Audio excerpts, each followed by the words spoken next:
Right now, you are looking at a giant battery, and it is completely turned off. 7 billion square meters of dead glass in the US alone, just sitting there. While your energy bills trigger a financial heart attack, your windows are acting like passive walls. But what if we flipped the switch? What if your office view didn't just look pretty, but actually paid your rent? This is the solar leaf, a vertical forest of high voltage logic. We've been obsessed with bulky rooftop panels for decades, ignoring the vertical power plants staring us in the face. But here's the mystery. If the glass is perfectly clear, where does the power actually come from? To understand why our cities are starving for power, we have to look at the horizontal trap. For decades, our entire strategy for green energy has been flat. We build massive solar farms in the desert or bolt heavy panels onto rooftops. It's a top-down logic that worked when we had endless space. But today, we are hitting a wall. Literally, we are running out of flat land. In our most crowded cities, space is the most expensive thing on the planet. You can't just clear-cut a forest or pave over a park to install more silicon panels. The math simply doesn't add up anymore. Even if we covered every single rooftop in Manhattan with high-tech solar cells, it wouldn't be enough. Rooftops only account for a tiny fraction of a city's total surface area. It's like trying to power a whole house using only the electricity from a single AA battery. This is the vertical crisis. Our densest urban centers, the places that need the most energy to survive, have the least amount of top-down sun space. We are trying to feed a hungry, growing giant through a tiny straw. Think about a 50-story skyscraper. The roof is just a small square, but the sides are massive, towering cliffs of glass. Right now, all that vertical real estate is being wasted. While the sun beats down on the walls of our cities for 8 hours a day, that energy just bounces off or turns into unwanted heat. We are surrounded by millions of square miles of untapped potential, but because we are stuck in a horizontal mindset, we are letting it slip through our fingers. We need a solution that understands the flow of a modern city. We need to move away from top-down thinking and start thinking side to side. If we don't find a way to make the vertical skin of our buildings productive, our green energy dreams will stay grounded. The demand is rising, the space is shrinking, and the clock is ticking. But how do you turn a vertical window into a power plant without blocking the view? This is where the physics gets weird, really weird. This brings us to the ultimate riddle of urban engineering. It's a puzzle that seems to break the most basic laws of physics. Let's call it the transparency paradox. To understand why this feels impossible, you have to think about what a solar panel actually is. A traditional solar cell is a glutton for light. It's designed to be dark, heavy, and opaque because its entire job is to stop photons in their tracks and swallow them whole. It hates transparency. If light passes through a solar panel, that's wasted energy. Now, think about a window. A window has the exact opposite job. Its entire purpose, the reason it exists, is to get out of the way. It's designed to be a ghost, letting every bit of visible light pass through so you can see the world outside. So here's the mystery. How can one object be both a trap and a tunnel? If you make a window that absorbs light to create power, it should logically turn pitch black. You'd be living in a dark, boarded up box. But if you make it perfectly clear, the light just sails right through, leaving you with zero electricity. Most people hear the words solar window and they picture something ugly. They imagine glass covered in thin silver wires or windows that look like dark, smoky mirrors. They think of a compromise. A world where you either have a view or you have power, but never both. It's a zero-sum game that has kept engineers awake for decades. Skeptics will tell you that you can't have your cake and eat it too. They'll say that the more transparent a material is, the less efficient it must be. It's a logical wall that seems impossible to climb. But here's the secret that changes everything. What if the light we see isn't the only light that exists? What if we've been looking at the wrong part of the sky this whole time?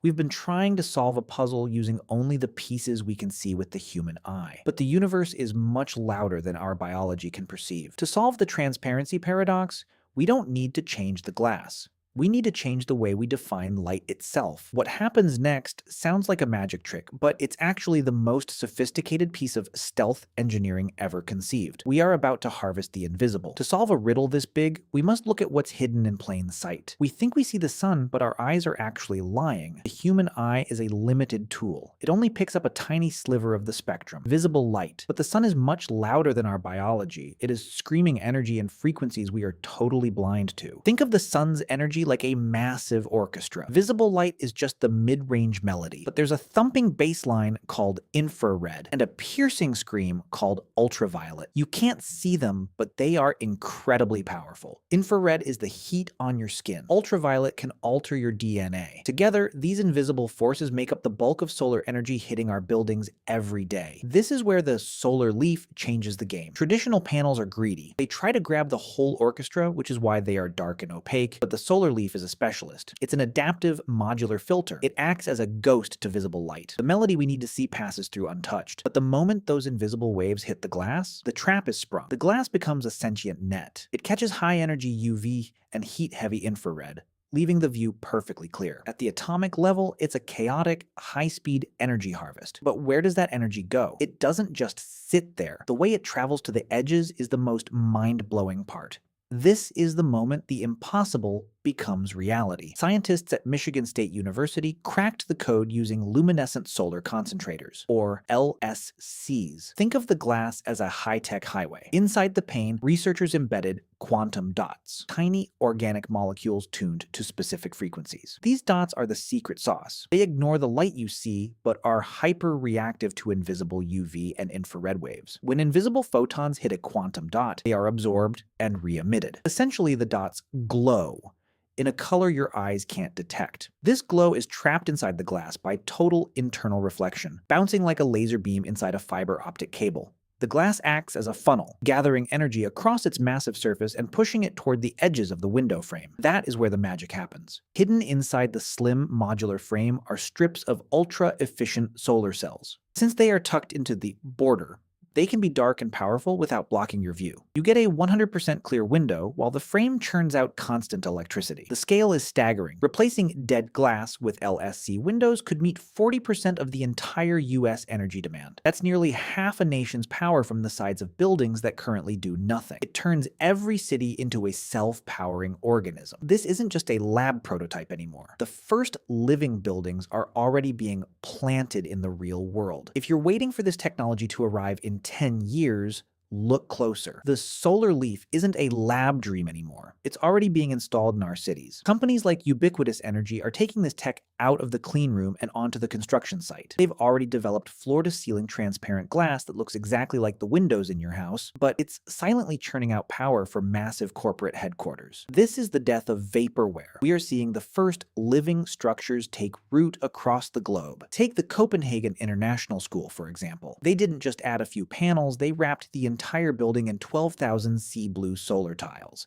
It's one of the largest building integrated solar plants in the world, generating over half of the school's electricity. It doesn't look like a power plant. It looks like a work of art. In the Netherlands, architectural firms are pushing net zero logic to the extreme. They are building adaptive structures that use smart windows to not only generate energy, but also control the building's internal climate. These windows sense the heat, harvest the IR rays, and adjust their transparency to keep the building cool without using a single watt of traditional air conditioning. From California to Europe, the dead glass era is ending. These aren't just proofs of concept, they are modular, scalable systems that are being bolted onto the skyline right now. We are moving from testing to planting. But the real shock isn't just that these buildings exist, it's what they're about to do to the people who currently control our power. The rise of the solar leaf is about to spark a war over who owns the light. This is where the excitement turns into a revolution. We aren't just talking about a new gadget, we are talking about the total collapse of the old world. For a century, we've been tethered to a central grid, a fragile, aging web of massive coal plants and vulnerable power lines. If a storm hits or the grid fails, the city goes dark. But the solar leaf changes the fundamental logic of how we survive. It triggers a decentralization revolution. When every window becomes a generator, the grid, as we know it, dies. We no longer need to transport energy across hundreds of miles of wire. The power is born right where it's consumed. Your apartment, your office, your hospital, they all become self-sustaining islands of light. This is the ultimate wow factor, a city that can never be turned off. Even in a massive regional crisis, a leaf city keeps breathing. It's a level of structural resilience we've never seen in human history. But the real impact is human. Think about the biological inflation of living in a modern city. The cost of just existing, keeping the lights on, the fridge running, the air breathable, is skyrocketing. In many places, energy bills are a leading cause of financial stress. By turning the dead glass of our architecture into a productive force, we are slashing the baseline cost of human life. We are essentially automating the most expensive part of our survival. Imagine a world where a medical bankruptcy caused by unpaid utility debts in a crisis becomes a thing of the past. Imagine a modular economy where your home's energy surplus is a digital asset you can trade with your neighbors. This tech moves us from a world of scarcity to a world of flow. We are shifting from buying energy to growing energy. It makes the city more like a forest and less like a machine. A self-powering city is a free city. It's a place where the skin of the building protects you and provides for you at the same time. We are finally aligning our urban logic with the logic of nature. But as incredible as solar windows are, they are just the first step. If we can make glass alive, what happens when we start looking at the other 90% of our world? The next frontier isn't just in the windows, it's in everything you touch. Take a look at the phone in your hand right now. That screen is a beautiful, high-resolution piece of glass, but while you're watching this, it's slowly dying. It is consuming energy and giving nothing back. But why should it? If we can turn a skyscraper into a solar leaf, why are we still carrying around